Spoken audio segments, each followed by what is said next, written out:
Hello my little flowers, this is my first video for you. First I'll introduce me. I'm Anne and I'm from Sri Lanka. I'm just 14 years old. So I think I'll be an interesting bedtime storyteller for my little friends. Okay, today's story is very nice and you will really like it. Then let's get started. Princess Rose's Secret. Princess Rose was a real princess, but she didn't feel like one. It was true that she lived in a palace. It was also true that her father was a king and her mother was a queen. She had 3 princess sisters too, but Rose looked at her sisters and felt somehow different. They loved being princesses. They liked dancing and pretty clothes.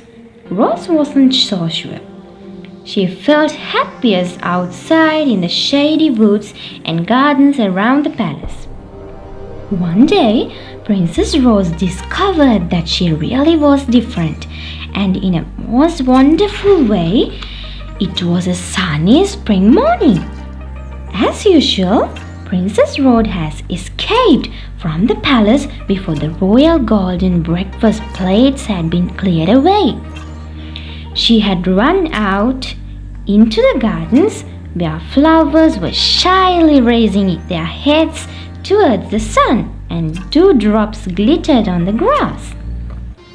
Princess Rose sighed with happiness. Just then she heard a call from the palace. Princess Rose, time for deportment classes. Madam Enoon is here. Your sisters are waiting. The voice was faint. Rose could hardly hear it. The idea of spending such a beautiful day indoors, parading up, down the stairs with books on her head, filled Rose with horror. She hated deportment lessons. They were supposed to make her walk and sit and dance like a princess. But deep inside, Rose didn't want to be a princess. She just wanted to be herself. Rose turned sadly. She didn't want to go, but she simply couldn't pretend she hadn't heard. She stood for just one moment and closed her eyes, trying to remember the sounds and scents of the gardens. It was then that she heard, for the very first time, a wonderful sound. It was a bird singing nearby. The pale, high notes rolled towards her like perfect pearls. Rose felt the song swirling around her. It made her forget Madame Enoon and their sisters. It made her forget she was a princess. The song was beautiful that she could think of nothing else. As she opened her eyes, Rose saw at once a little golden bird sitting on a branch. As he sang, it seemed as if the whole garden turned to listen.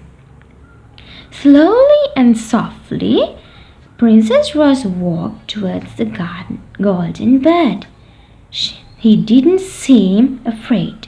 In fact, it was as if his song was drawing onwards. Follow me, he sang. Follow, follow, and follow. As if in a dream, Princess Rose moved silently forward. She realized that she was passing between 2 trees whose trunks and twin branches made a kind of archway. And as she stepped between the trees, something amazing began to happen. Rose suddenly felt as light as air. She saw the bright eyes of the bird and smelled the cool, mossy wood, but under her feet she felt nothing at all. And everything around her was becoming bigger and bigger.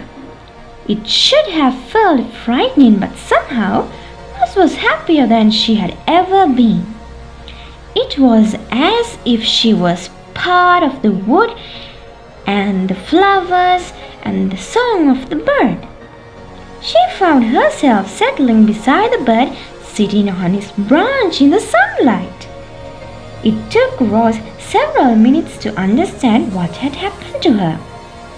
It was hard to believe that it was not just a dream. But sitting on a branch, she slowly understood that she was now tiny, no bigger than the bird, and she could fly. You will have guessed much more quickly than she did. Rose had become a fairy. So this is the end of the story. Think you are with a sleepy head. Tomorrow we'll meet another. Good night all. Sweet dreams, my cuties.